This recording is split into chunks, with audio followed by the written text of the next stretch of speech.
Hello, and welcome back to Dev Game Club, a weekly podcast in which two veteran game developers look at games from the past to discuss their relevance and impact today.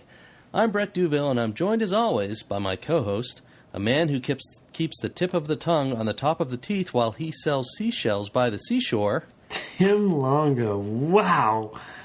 That is being a theater person and having done plenty of tongue twisters. Did you practice that? I had to practice a little bit, and I pretty much blew it on keeps because I was already reading ahead to tip.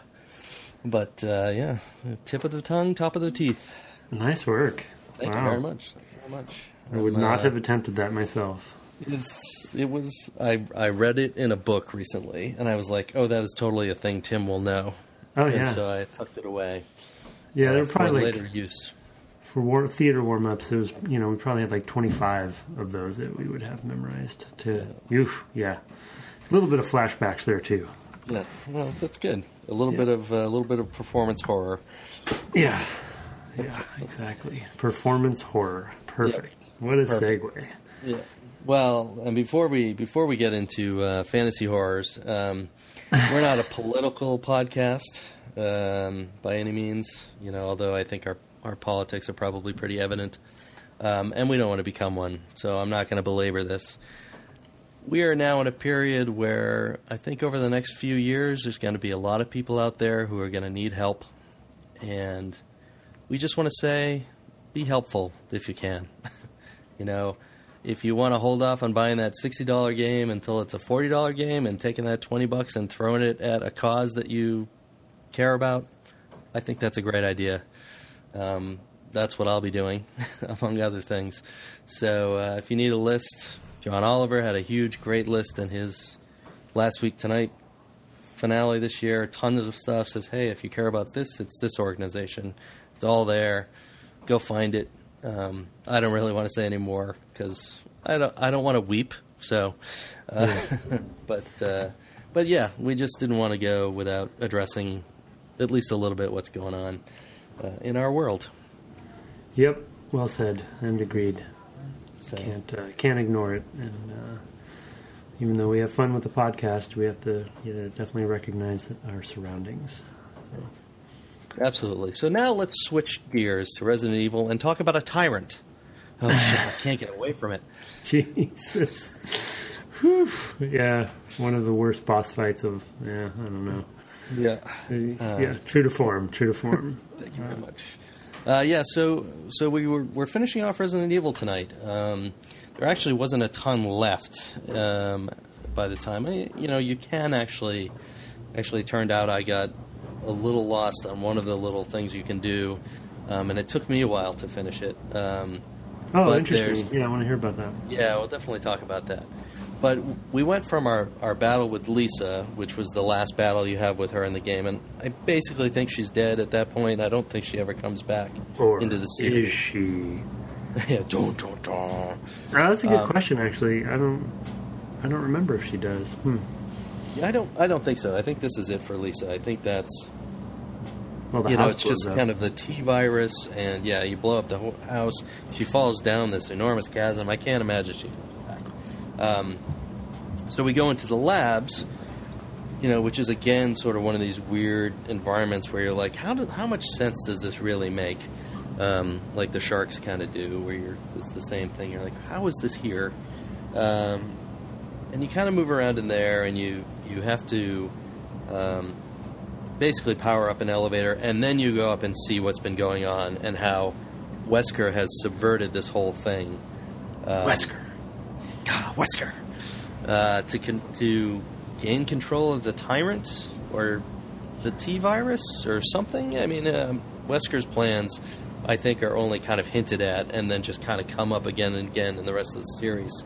I mean, talk about like hand-wavy, nonsensical dialogue exchanges with that whole thing. Like, just Barry shows up again and then he leaves, and then he shows up again. Yeah, flippantly throwing out, dialogue pieces, and then like the conversation between Jill in our case and Wesker, like, and then Umbrella's thrown in there. Like, it just doesn't make much sense. Like, even for Metal Gear standards, it's like I don't know. I couldn't follow it very well, and I forgot how sort of like thin everything is. You know, there's just very vague mentions of him double crossing Umbrella, and then it's like Umbrella is only lightly touched on in the whole game anyway. So you're like, why is he double crossing Umbrella? And then, and how is that a part of it? And why is Umbrella up against stars? Like, yeah, why do we care about this stuff? And yeah, there's some of the written stuff you find tries to hit some of that stuff, but I think sometimes it even just complicates it even more than you need it. And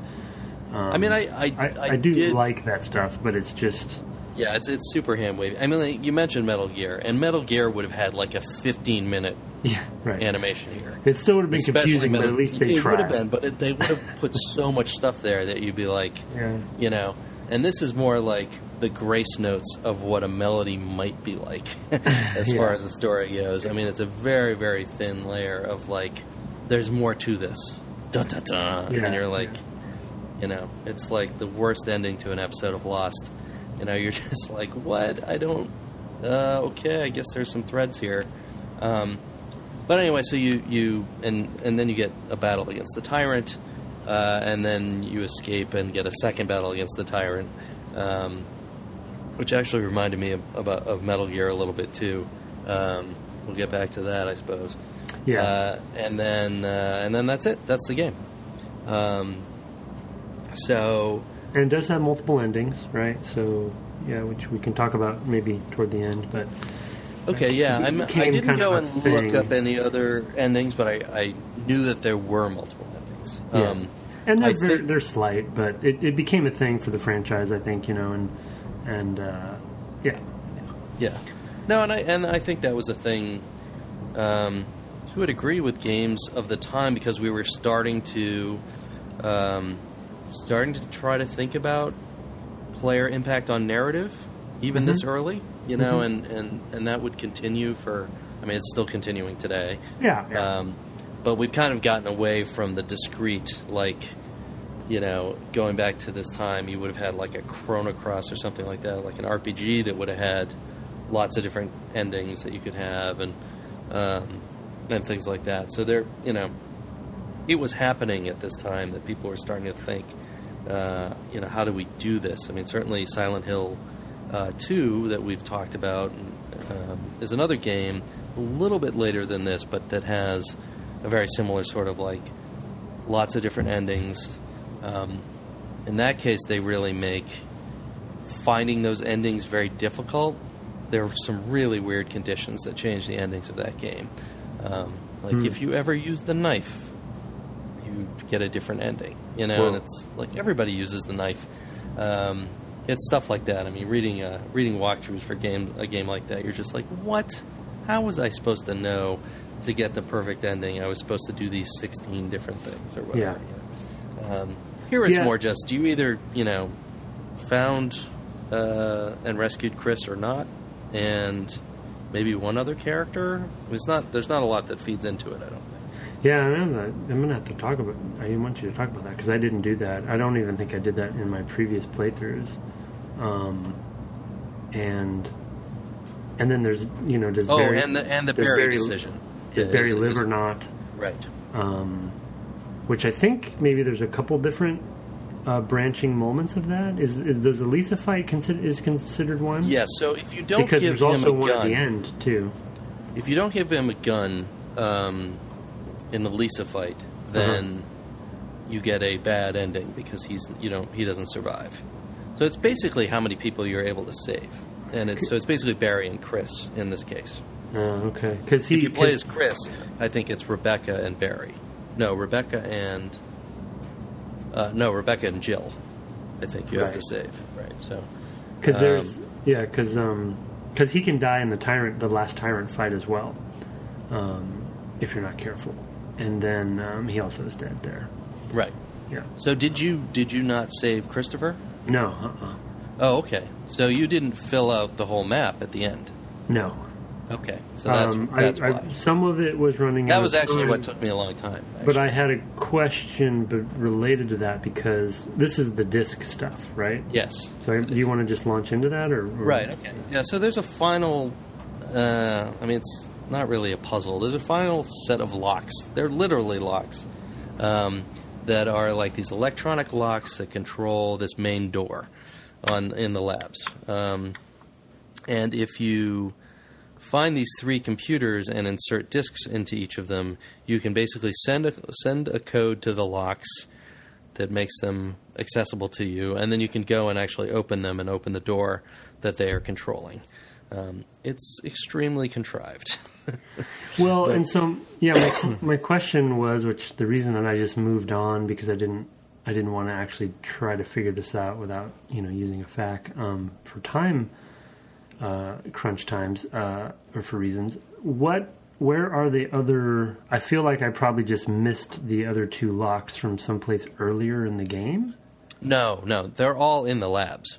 Are you serious? Yeah, they're. I was like, because I was at one point I was pissed because I was like, because some of the discs you find. 2 of the discs you find outside of the lab, right? That's right. Yeah, you do find the disc, and so you have to either put them in the crate or carry them in or whatever. But all the actual computers that you insert them in are in the lab. Maybe I'll go back. I looked freaking everywhere though.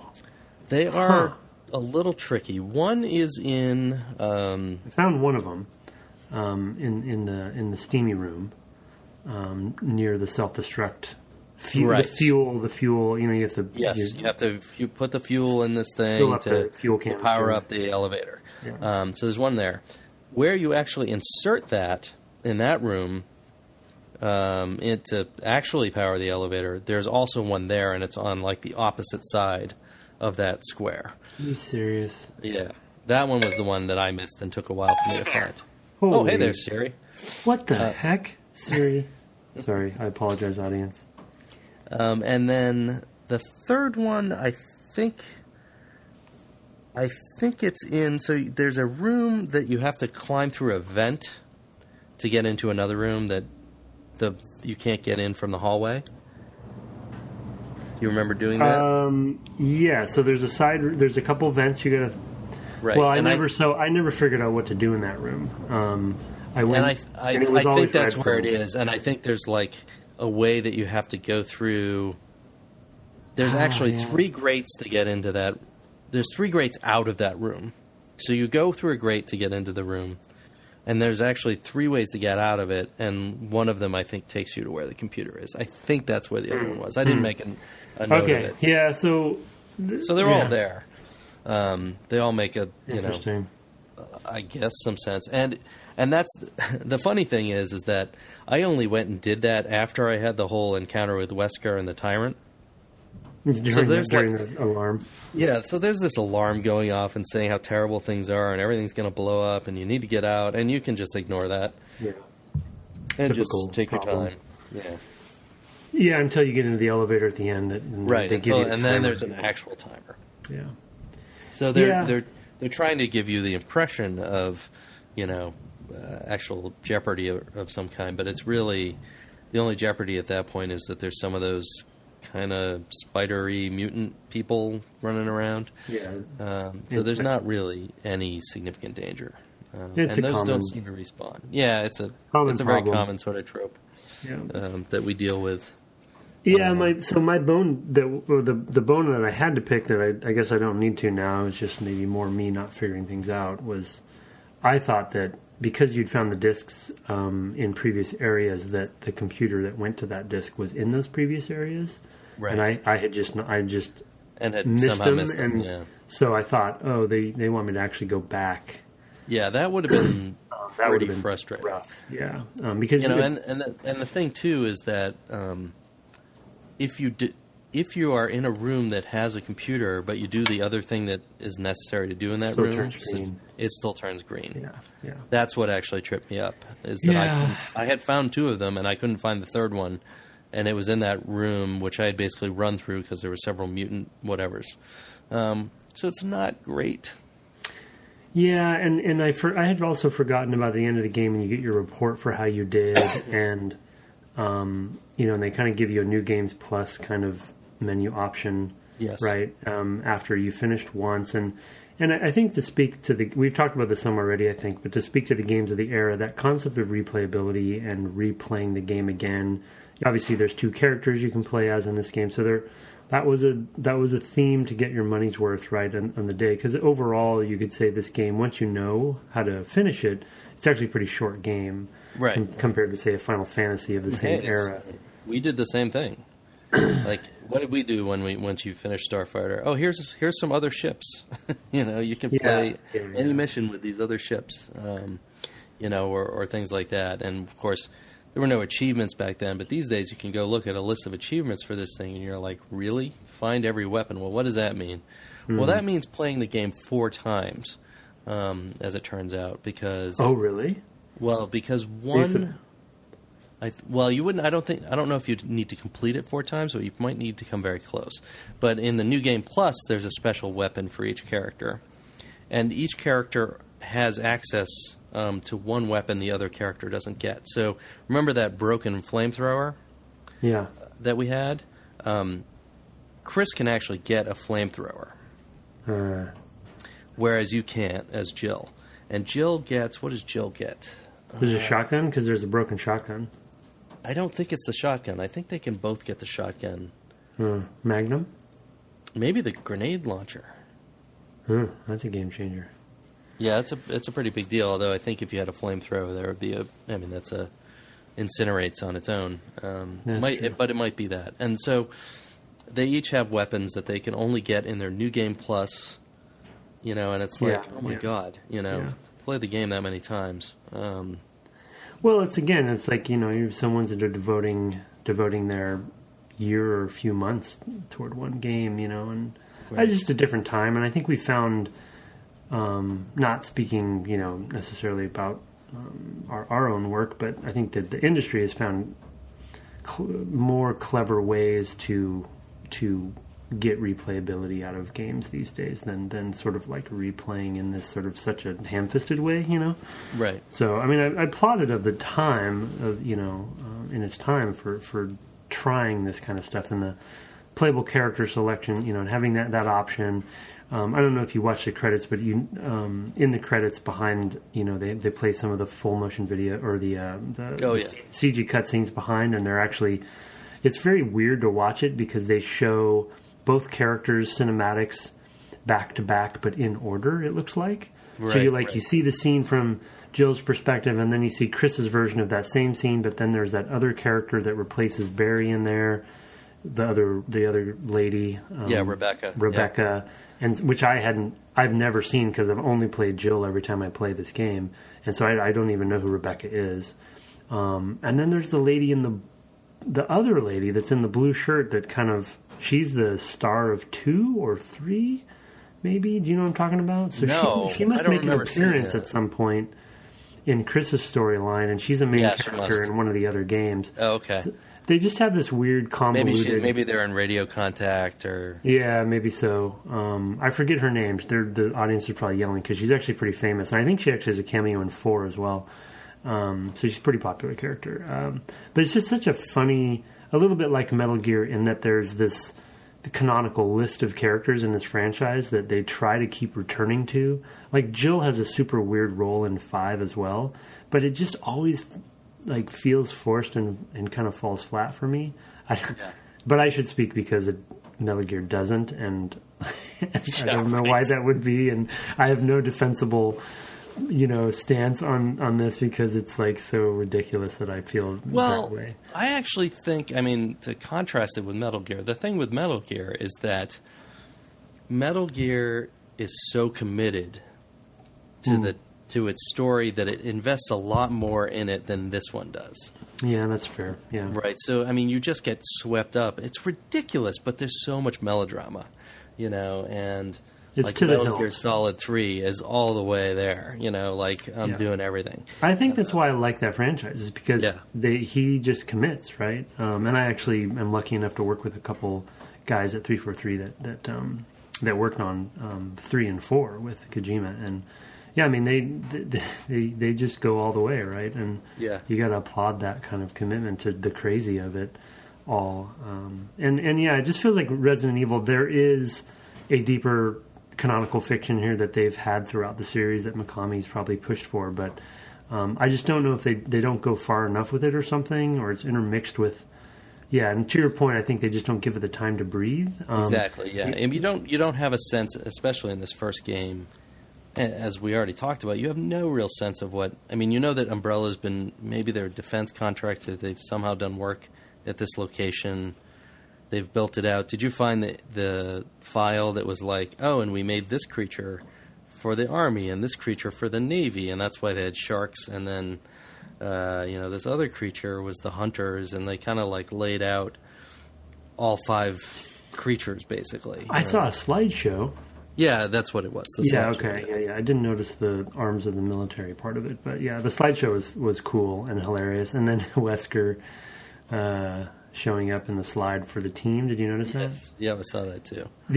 So speaking of Wesker, just as a small tangent, as far as like talking about sort of the canon of this wacky franchise and their commitment to it, Wesker is a character that I do like in that Metal Gear kind of way, and because he does show up throughout the series, and he's the Revolver Ocelot. Yeah, he's a big bad, but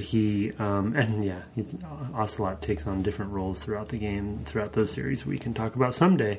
But Wesker generally is always a bad guy, but he's such a funny, melodramatic, and his voice actor is great, at least the English one. And so when I heard him, and you had at least that small scene with him at the end, it was a delight to kind of see him back on screen and be reminded how fun of a character he really is. He's always wearing his sunglasses, and he always has that microphone. Who knows who the hell he's talking to?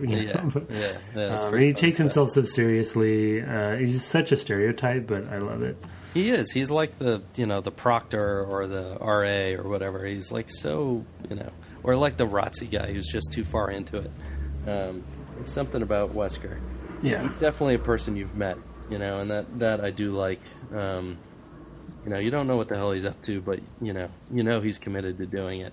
Yeah, I don't even know if they know what he's up to, but it's like it almost doesn't matter.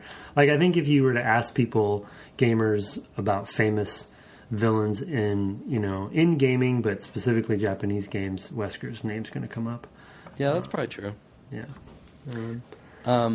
So one of the things I noticed, I mean, we've talked about monster creature design before. One of the things that's different about the tyrant, and the tyrant is, obviously the big bad and most terrifying creature in the game. He's also, even more than Lisa, he's the most alien in that he's asymmetrical, right? I mean, he's got one sort of hand and then one claw thing. His other arm, one arm's longer than the other. His heart's on the wrong side, for us. Even though I think he's made from a human being. Like, there's this monstrosity to him that is different from everything else, because all the zombies are just dead people. The sharks, I mean, everything else has regular bilateral symmetry. And then you get to this guy, and he's enormous. I mean, he's huge. But he's also got this, I don't know, he stands out.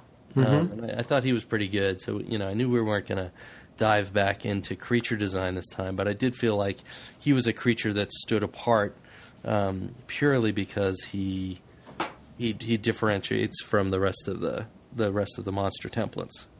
Yeah, he's memorable. I mean, I would say Lisa does kind of. She's still human, but she also has I don't know if she has a hunchback, but she walks like she does. So she has kind of a twist to her body. Yeah. So she is also asymmetrical, at least in her, in her silhouette. She's harder to parse, like, what's going on, with her. At least in this one, we probably, it'd probably be good to go back and at least look for my own, in curiosity, and look and see what the original low poly versions were. But they did a good job with the up-res for both of them.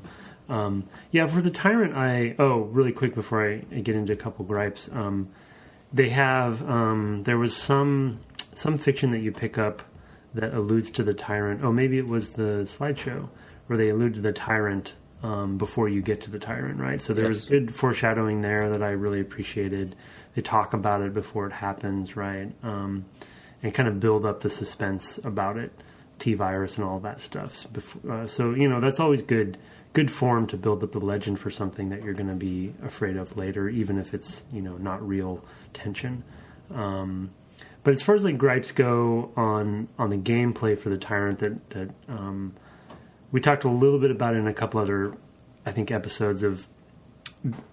I try to be a stickler for consistency in sort of teaching, teachable moments for the player, and I break that rule myself sometimes, and so I'll definitely cop to that. However, introducing a boss or a character like this that you ultimately have to kill in different ways. Yes, it's a boss monster, so obviously you're gonna play differently. But they don't have a lot of boss monsters that you don't use conventional ways to deal with them. It's really just kind of damage, bullet spongy kind of stuff in most cases. It's just how much do you have to do. And in the final one, the feedback wasn't great. You just load up and just shoot the heck out of it. And you get some blood spurts and stuff, but I wasn't ever quite sure how effective I was being. Mm-hmm. And I actually died a couple times, so I got to go back through and try different weapons to see if any of them were more effective than others. And the grenade launcher was obviously most effective, but I couldn't tell if any of the types of grenade launcher ammo was doing anything differently. And I was kind of bummed that they didn't have better feedback. And then his attacks also, the telegraphing for his attacks was terrible. It's like he did some movement sometimes and then he'd pause and then he would just charge you. And there's really nothing, there's not a role in this game. There's no, the mechanics of his attacks I don't think were really married well with the mechanics and the player control for what the game was good at, right? Like it actually it put a light on the fact that it's not a game about mobility. And so to design a boss that's about that you would want a dodge for, even though there's no dodge in the game, kind of bums me out. You know what I mean? Like they're just shining a light on stuff like that. I would say too that I think not finding Christopher may have hurt you there. Because with both Chris and Barry kind of hitting him with firepower. Chris is in the battle with you? Yes. Oh, because Barry, Barry died in one of my playthroughs, and then he was alive for the other two. So I definitely saw the value of having Barry there. Yeah.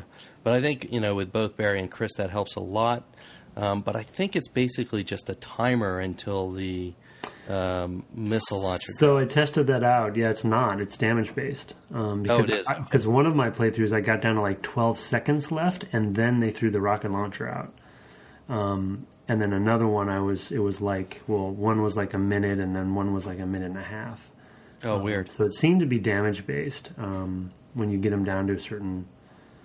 Because the one that I got down to 12 seconds and then they threw it out, I was just using the shotgun to see how effective that would be, and it took forever. So you have to get up really close with the shotgun. The shotgun actually does have a limited range. So yeah, and I was hitting him, and I was getting up close, but of course, that's not a good idea with him. Yeah, I don't know. I think maybe I dispatched him too quickly in the first fight where they were teaching me about his attacks and stuff. I'm thinking that could have been a problem, but one of the core things for yes, boss monsters are hard, especially ending boss monsters, because you want to mix it up for the player. You want to introduce new kind of exciting, unexpected things, but you still have to teach them about that stuff, and it's just a nitpicky thing where you to throw this stuff in at the end just to mix it up and for it not to feel fair. At least to me, it didn't feel fair. I think that's something we've gotten better at over the years, and I'm definitely not saying I'm better, than no. I mean, I think it's definitely a fair complaint. I mean,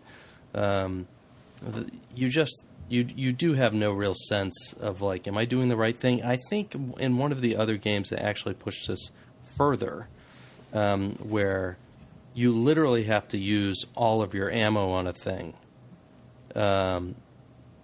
before it will give you the weapon that you need. So they basically create a false sense of drama, because if all you have is a gun with one bullet, you can shoot that one bullet and the thing happens. Versus having 6 weapons and all this, Right. It's like, So You mean in another Resident Evil game? I need in a different one. I don't know if it's 2. I think it might be 2. Well, it's 2 or 3, I think. But and I didn't play it, so I'm basing this on something I remember somebody talking about at LucasArts and saying, it was totally bogus. I played the thing again, this combat again, and I forgot to load up on weapons, and I only had one thing. Yeah. And so they saw behind the curtain, of what was going on. He's like, it felt so dramatic the first time, and I died anyway. And then the second time I screwed up, but it ended up being wicked easy because I didn't lose any health because I just had to fire 2 shots. Well, that I think revisits a theme we've talked about, and I think some of it may be cultural, some of it may be kind of style of development, but obviously it happens in both Eastern and Western games. But I think we talked about it with Final Fantasy IX. That concept of very customized development, where it's really like handcrafted linear development versus systemic development. Which, not to kind of toot your horn or anything, but I think you were always thinking about systems and tools, right, and empowering the team to do different things with that stuff versus like hand coding every single thing linearly. Right. And I feel like decisions like that, where it's like, okay, we're going to trigger this script based on the ammo or damage, which we have no supporting visual language or telegraphing for, it makes sense to the developer at the time, but for the player it doesn't, even though it's like, we're going to handcraft this and this is the best way to just code our way through it, rather than thinking about the usability of it. And as we've talked about before, I just tend to be more of a fan, not just as a developer, but as a player of just systemic games, where it's like, okay, I'm going to put 2 and 2 together and get my solution, versus trying to guess what the developer was doing with this, sequence or series of events. Yeah, and I think that generally speaking, Capcom, that's their approach, like to do kind of like, I have this situation. It's heavy-handed. Story, story such as it is, like, but it's haunted house, is my story. And they kind of build from that, and they're like, well, what would be creepy about it, and how can we expand the number of locations you got to go to? Yeah. And then that kind of drives, I feel like the narrative drives a lot of the choices they make in a game like this.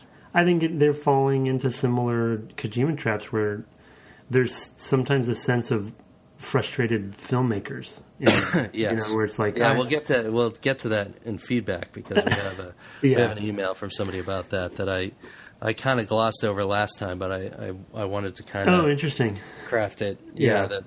But, and Kojima's he's even on record saying that he wants to make, he's always wanted to make movies, right? And so and I'm, and this was the time in the industry where that was starting to happen, because hardware wasn't quite there with PS1, but certainly by PS2, we had started to think about that stuff a lot, and there was a lot. I remember a lot of hand-wringing in the industry of being like, or just people plain out saying, if you want to make movies, go make movies. Games are games; they're different, right? And having that, that still goes on today. Warren Spector still is coming out saying systems, while other people are coming out and saying, you can make a really good narrative that's interactive, like they do with Firewatch, for example, with Sean and Jake.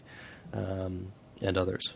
So that battle is still going on, to a degree. Well, although I think it's a much more sophisticated conversation now. So well, I think players are more sophisticated too, right? They're coming along for the ride, and you hear both players and press, I think, have enough different tastes now, where a game like Firewatch is gonna have positive feedback for it being a narrative, but then still having the way that they've put it together feel like a game versus just trying to make a movie. Right. I think that's where Kojima's challenges have always been, for the most part, is that his cinematics are so focused on feeling like film, but then they're intermixed with these pretty systemic gameplay mechanics, and so it's always been a weird mixture. Though I will say that 5, not to we're derailing, but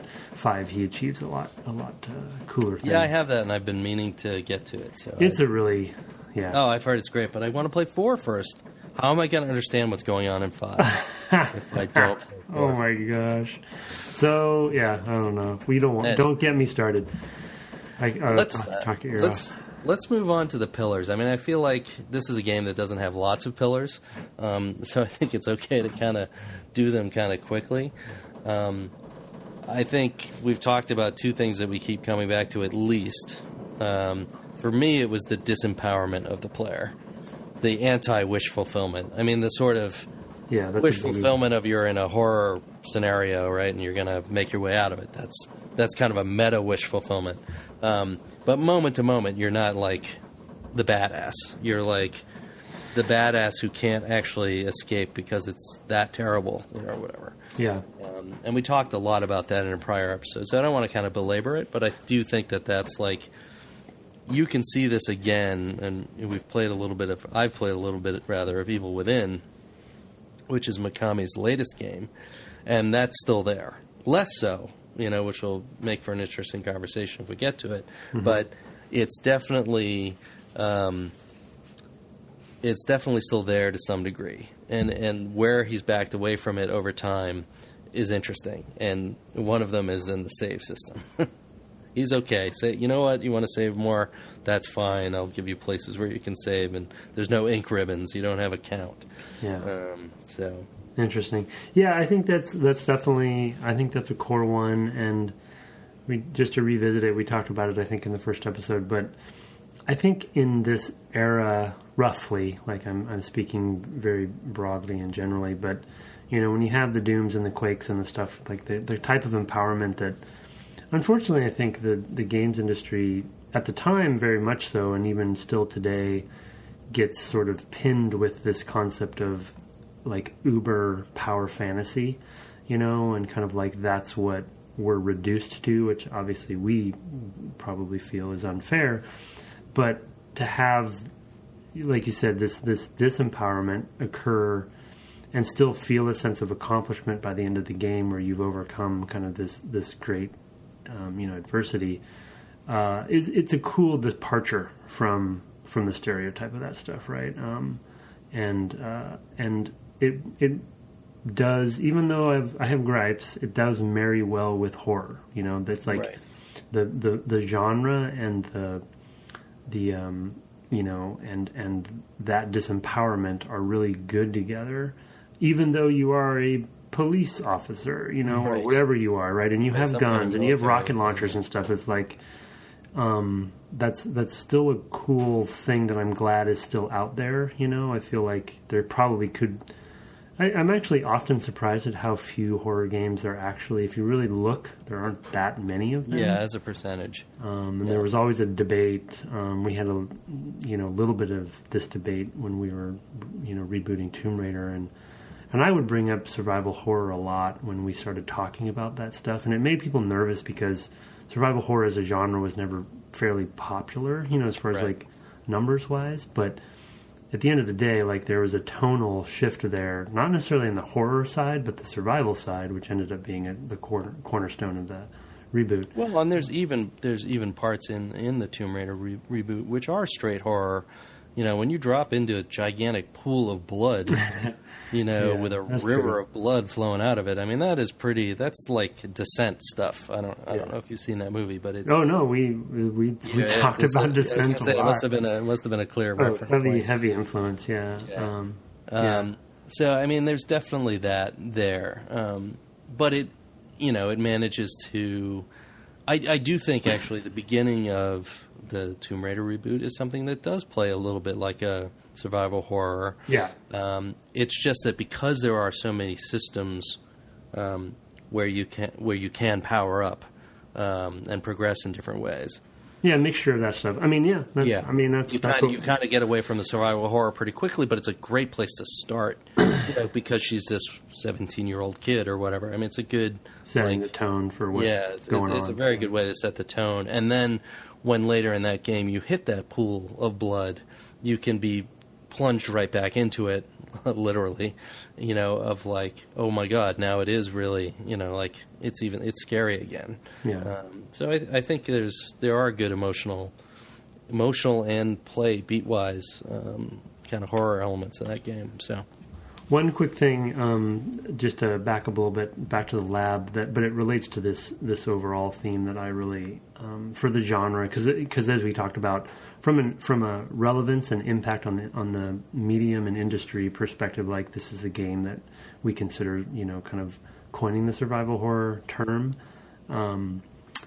The sense of, like, for the lab specifically for me, something I really appreciated about the lab and I always like in survival horror games is this really like nicely kind of holistic space. We talked about it with the mansion, and I think, and this is maybe just a personal preference for myself, as soon as you leave the mansion and you go to the residence and you're out in the backyard and all that kind of stuff, it kind of starts dispersing it too much for me. Mm-hmm. But I really love how really tightly wound the lab is, because you go down the ladder and you're at the end of the game, or you suspect you are, and the lab is all you have to worry about. You know what I mean? So like, even though I had second guessed myself on the disc thing, but putting that aside for a second, it's like, everything you need to do is in this lab, so you really get to know it well.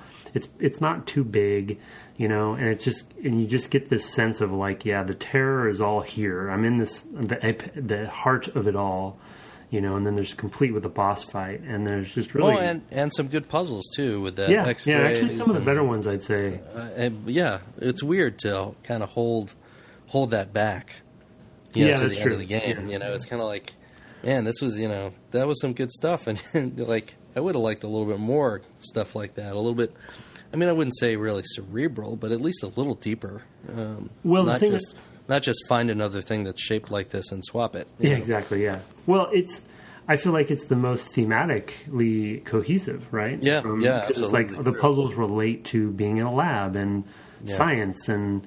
And having characters who are trying to communicate through that, like they're trying to send signals to one another so that if stuff starts going bad, they have okay, I left you the password, you just need to look at the X-rays or whatever. Right. I thought that was pretty good. It does tie together. I mean, and probably like we've talked about, they were building the game linearly, and by the time they got to this point, they had just gotten better at figuring out how to fit those things together. Yeah, maybe so. Yeah. I don't think there was probably a design doc which had really kind of lame puzzles in the beginning and much better ones at the end. I don't think that's the way that they would have designed it. Right. I think they probably found their way to fitting that stuff together better. Yeah. And I, as a bit of a call out, I haven't played all of their games yet. We talked offline, I think, a little bit about like Soma and Amnesia. It's Fractional, is that? That's frictional. Games, yeah. They're a good indie studio that's had some good success. And what I've been doing is I started from the beginning of their game series with Penumbra, which is their first kind of, I think there's two, Penumbra 1 and 2 for that series, and then they moved into Amnesia.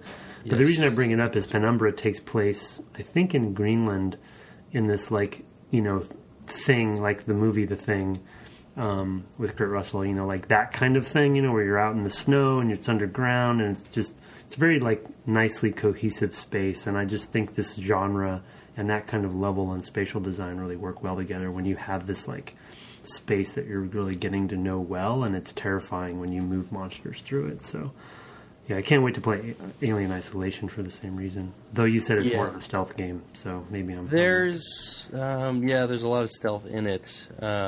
That'll be interesting to talk about. I would really love to pick your brain about that game, because I think...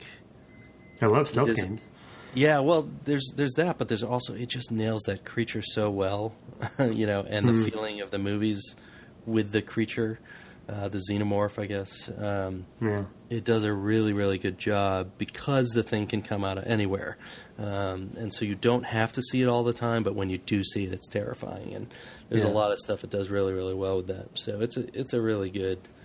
It is the most terrified I've been with a game in a while. I think that's why I haven't started it yet, because it is definitely like the level of terror I've had, playing that game. And it is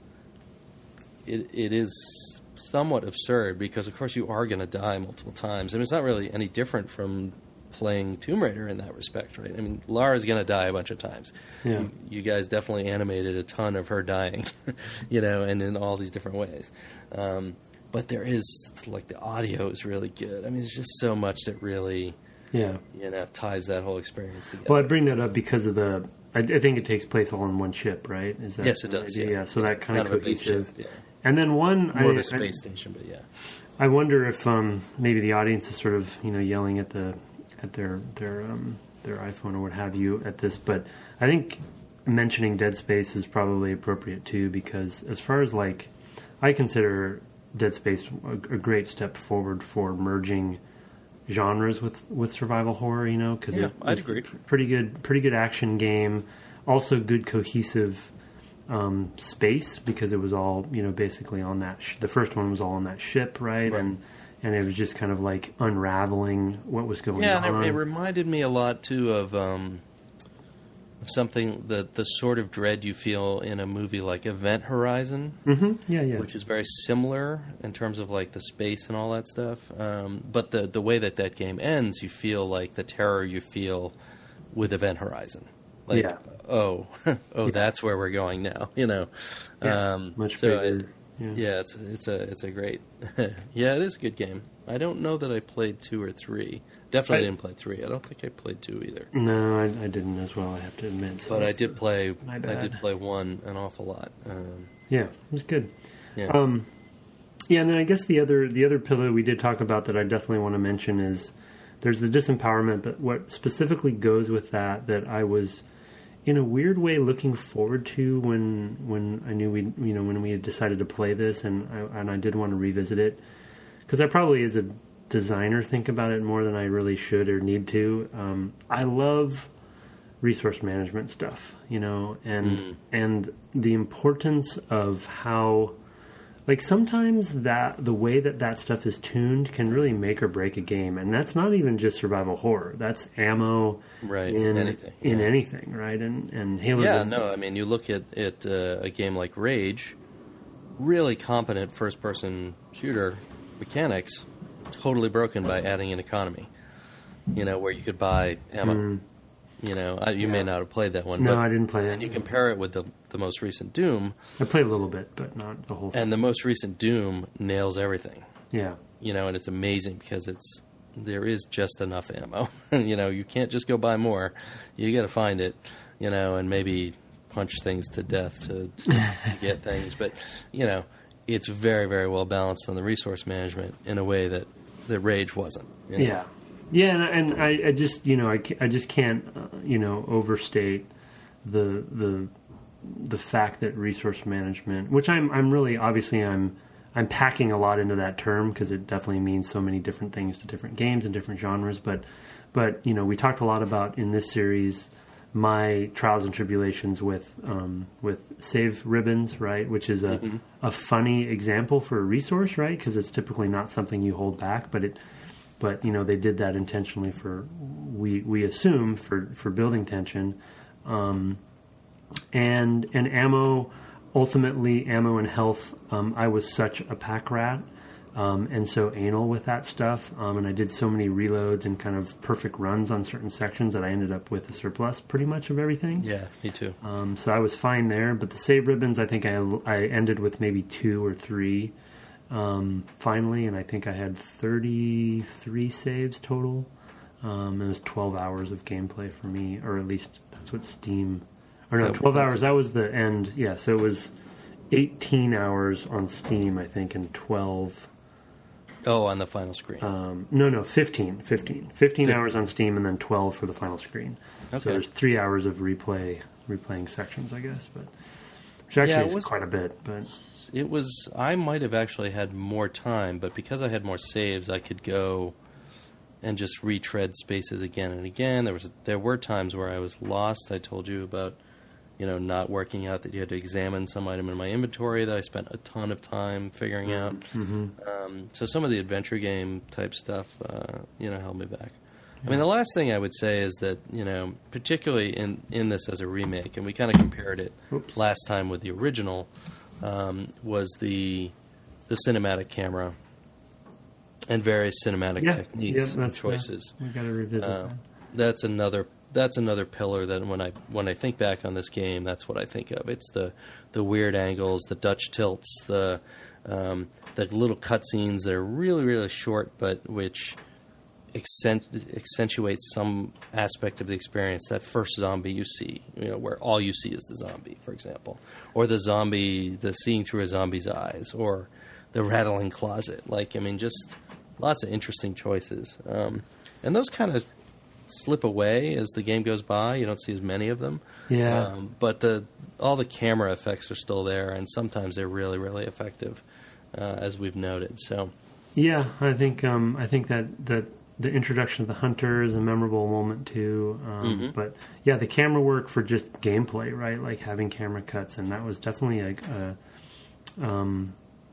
a novelty that we weren't used to as an industry thinking about things that way. So I definitely give Mikami a lot of credit for that. Yeah, that's a good one. Yeah. All right, cool. Well, let's take a very brief break for us and come back and just hit some feedback and talk about what's in the near future for us. Sounds good.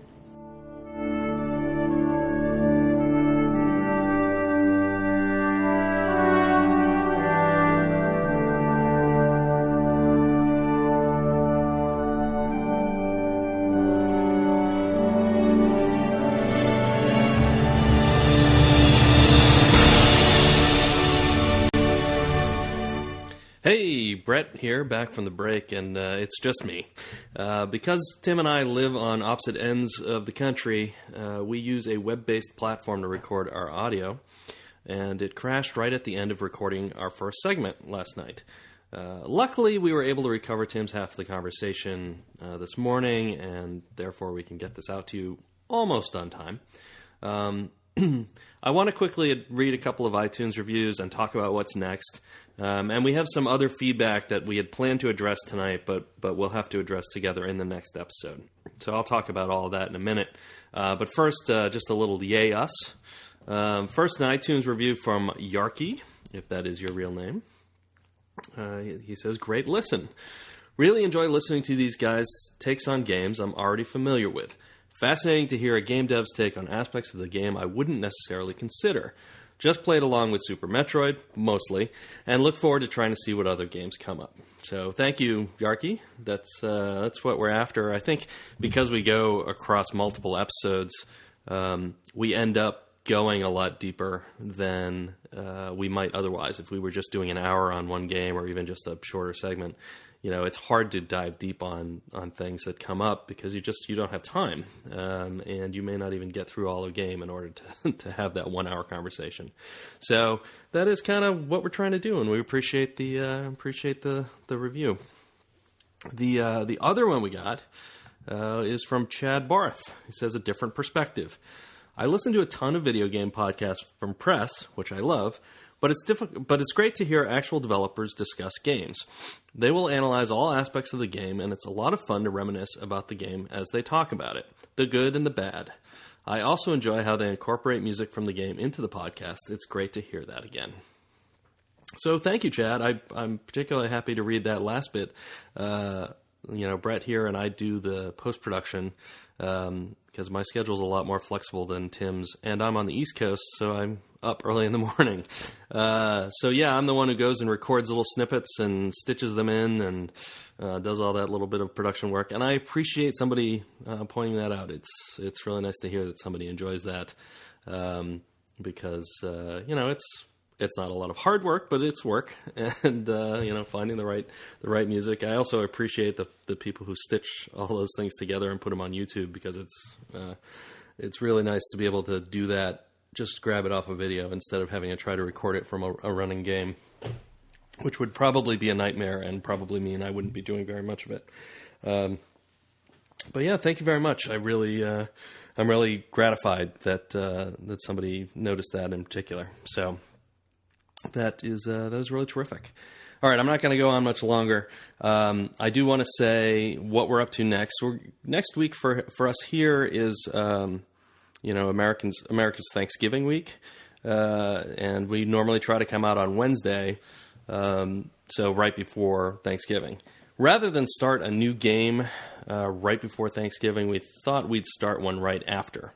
And next week we'll actually have a little bonus content episode which looks at Shinji Mikami's latest game, The Evil Within, just to see how some things have progressed forward from his design work going back to Resident Evil. I mean, it's been 20 years, or about 18 years, I guess, between the two games. So really interesting. I've been playing it a bit.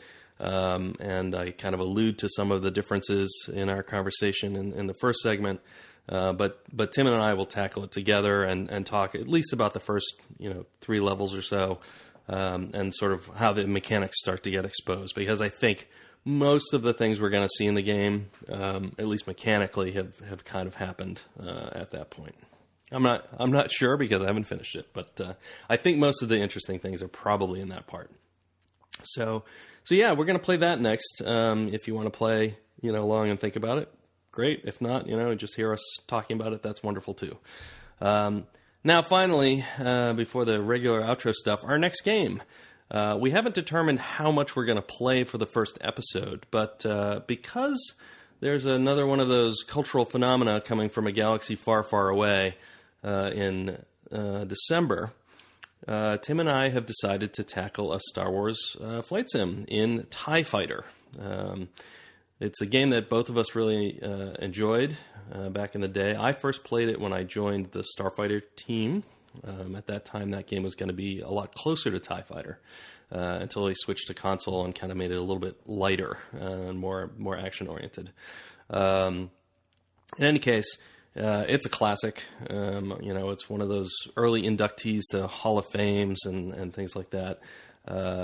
It's a terrific game. It'll be really interesting to revisit it as Rogue One comes out here in mid-December. So we do try to tie stuff topically if we can, a little bit to what's going on in the news. So we'll be playing TIE Fighter. Check the Twitter feed to get details on how much we're going to play in that first episode, because we didn't have a chance to determine that.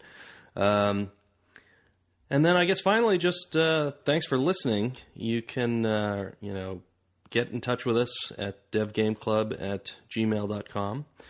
We are on Twitter at devgameclub, and Tim is at Tim Longo Jr. That's a JR at the end. I'm at Brett_Duville.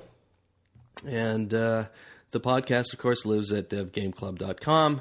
And we really do enjoy getting those iTunes ratings and reviews. It's my understanding that's, having those reviews is how we spread a little bit, and it's really great to have that. So the more listeners we review, the more likely it is I can keep dragging Tim back to the microphone every week when his family is upstairs watching TV together to do the show.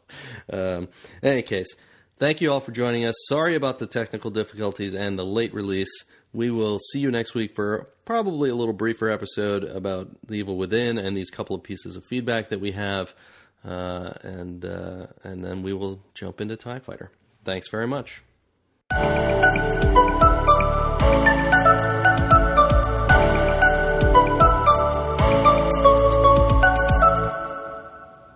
It just as you were saying, let's take a break, it said lost connection.